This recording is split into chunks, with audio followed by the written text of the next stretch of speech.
श्री स्वामी समर्थ मित्रांनो, तुम्ही थंबनेल तर पाहिलेच असेल की व्हिडिओ कशाचा आहे। तर मित्रांनो, मी गेले होते बारामतीला कृषिक 2025 पाहण्यासाठी।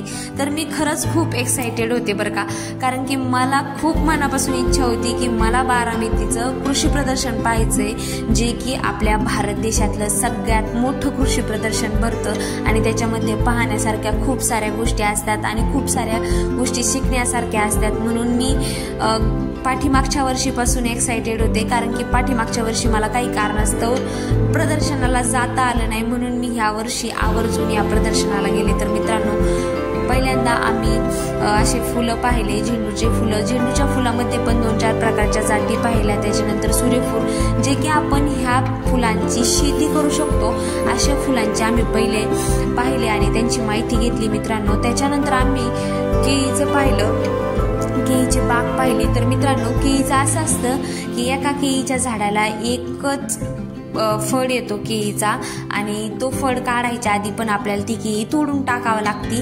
तर त्याचे पण पाठीमागचे खूप कारण आहेत। त्याच्यानंतर पुढे आम्ही गेलो, पेरूची बाग बघितली। त्याच्यानंतर जैन इरिगेशन सिस्टीम पाहिली। तर मित्रांनो, जैन इरिगेशन सिस्टीम मध्ये कोकोपीटचा मीडिया असतो आणि त्याच्यामध्ये रोप वाढवले जातात। तर हे पूर्ण इलेक्ट्रॉनिक आणि तंत्रज्ञान आहे। तर मित्रांनो, त्याची पण खत सोडण्याची वेगळी मशीन आणि पाणी सोडण्याची वेगळी मशीन आणि पूर्ण मीडिया तयार करून त्यात इनोक्युलेशन करून रोपांची वाढ केली जाते। तर आम्ही याची पूर्ण माहिती घेतली। तर मी खूप एक्साइटेड होते की ते वेगळं काय सांगतात, की ते जाणून घ्यायचं असतं, म्हणून आम्ही सगळ्या गोष्टींची विचारपूस करतो।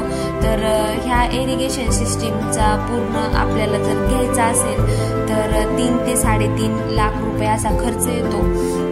त्याचे फायदे पण खूप आहेत। तर मित्रांनो, ह्या सिस्टीमचा वापर आपण सिटीमध्ये जास्तीत जास्त करू शकतो आणि ह्या तंत्रज्ञानाचा वापर आपण खेड्यामध्ये आपल्या गावाकडच्या भागात पण करू शकतो। तर मित्रांनो, पुढे तुम्ही नारळाचे झाड तर पाहतच असतात, खूप उंच उंच झाले होते, असं कोकणात गेल्याची फिलिंग येत होती। त्याच्यानंतर हे राळ आहे मित्रांनो। तर राळ हे एक भरड धान्य आहे। तर ह्याची पूर्ण पुतळ्यांच्या ह्याच्यात मळणी कशी करायची, पाखडणी कशी करायची, त्याच्यानंतर ते धान्य काढणी कशी करायची धान्याची, त्याची चाळणी कशी करायची आणि त्याच्यानंतर ती भरडणी कशी करायची, हे सगळं या पुतळ्यांच्या लेडीजच्या पुतळे होते आणि त्याच्यामध्ये ते सगळं दाखवलेलं होतं। तर ते पाहून पण खूप छान वाटलं। त्या सगळ्या गोष्टी एकदम सिटीमधल्या लोकांसाठी फार वेगळ्या होत्या। काही गावाकडच्या लोकांना ह्या गोष्टी खूप माहीत असतात। त्या भरड धान्याची भाकरी, हा पण प्रकार, चूल वगैरे सगळ्या गोष्टी दाखवल्या होत्या। त्याच्यापासून बनवले जाणारे पापड आणि त्याच्यापासून काही वडे वगैरे बनवले असतात। ह्या सगळ्या गोष्टी या बारामतीच्या फूड व्हेरिफिकेशनच्या ह्याच्यामध्ये चालतं। त्याच्यानंतर आम्ही वेलवर्ग पाहण्यासाठी गेलो। तर त्यामध्ये कारली, भोपळा असे खूप साऱ्या प्रकारचे वेल होते। त्याच्यामध्ये मिरच्या पाहण्यासाठी गेलो। तर मिरच्या मध्ये दुर्गा 1106 याची आम्ही माहिती घेतली, कारण की आम्हाला त्याची लागवड करायची आहे शेतामध्ये, म्हणून आम्ही त्याची पूर्ण माहिती घेतली त्यांच्याकडून की त्या मिरच्या किती दिवसात येतात आणि त्यांचा कालावधी काय आहे, त्याची तोडणी किती वेळा करू शकतो आपण आणि त्या मिरच्यांचा सीझन काय। तर आम्हाला त्या पाहायच्याच होत्या, म्हणून आम्ही पुढे त्या मिरच्यांचा प्लॉटिंग पाहण्यासाठी आतमध्ये गेलो। तर मित्रांनो, त्या मिरचीची प्लॉटिंग फार छान होती। त्याच्यामध्ये एका झाडाला कमीत कमी 200 ते 300 मिरच्या होत्या। तर आम्हाला खूप भारी वाटलं आणि आम्ही त्याचं बियाणं पण खरेदी केलं। त्याच्यानंतर आम्ही पुढं वेल वर्गामध्ये भोपळ्याचे वेल पाहण्यासाठी गेलो। तर मित्रांनो, हे दुधी भोपळे होते। तर ते भयानक वाढले होते। 2 ते 2.5 फुटाचा एक भोपळा असन। तर खूप मोठे मोठे भोपळे होते आणि मी फर्स्ट टाइम हे असे भोपळे पाहत होते। त्याच्यामुळं मला ते भोपळे पाहून खूप वेगळं वाटत होतं। त्याच्यानंतर आम्ही असे फुलकोबी असतात मित्रांनो, त्यात पण इतके प्रकार होते, हे मला आत्ता पहिल्यांदाच माहीत झालं। त्यात लाल कलरचा फुलकोबी, त्याच्यानंतर फ्लावरमध्ये पण खूप प्रकार होते, नारंगी फ्लावर, व्हाईट फ्लावर, पिवळा फ्लावर असे 2-3 प्रकार होते। त्याच्यानंतर हे जत्रा कॅन्टीन सारखं काहीतरी होतं मित्रांनो। त्याच्या आतमध्ये आम्ही गेलो। नाश्ता वगैरे केला, तिथं आम्ही उत्तप्पा वगैरे खाल्ला। त्याच्यानंतर आम्ही असे ना हार्डवेअरचे म्हणजे प्रात्यक्षिके पाहायला गेलो होतो। तर त्याच्यामध्ये ट्रॅक्टर म्हणजे जे आपण शेतीसाठी अवजारे वापरतो ते खूप सारे अवजारे होते।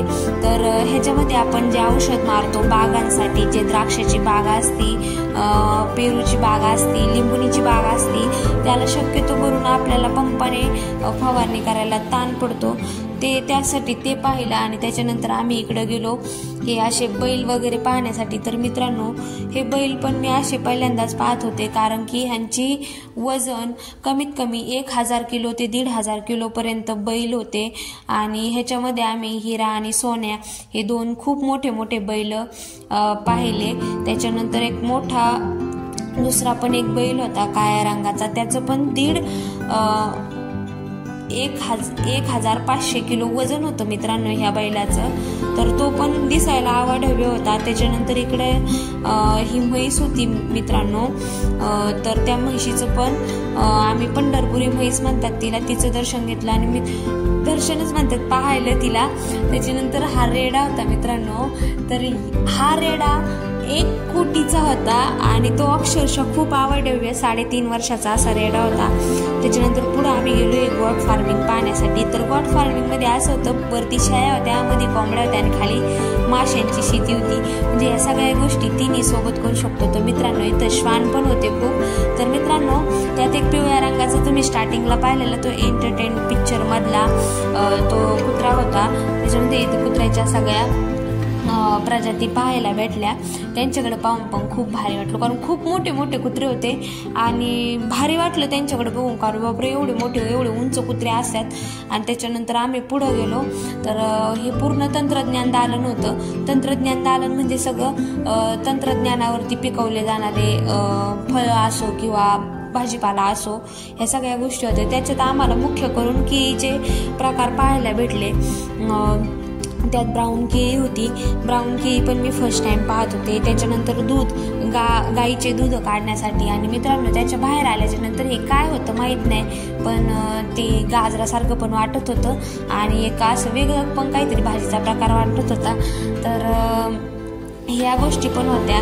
तर त्याच्यानंतर आम्ही अशी फुलं वगैरे पाहिले आणि गर्दी तर असली भयानक होती मित्रांनो, खरं तर चालायला पण म्हणजे जागा नव्हती। तर हे शेवटचं जे होतं ना ते झाडू होते, आपण ज्यापासून झाडू बनवतो ना ते झाडं होते।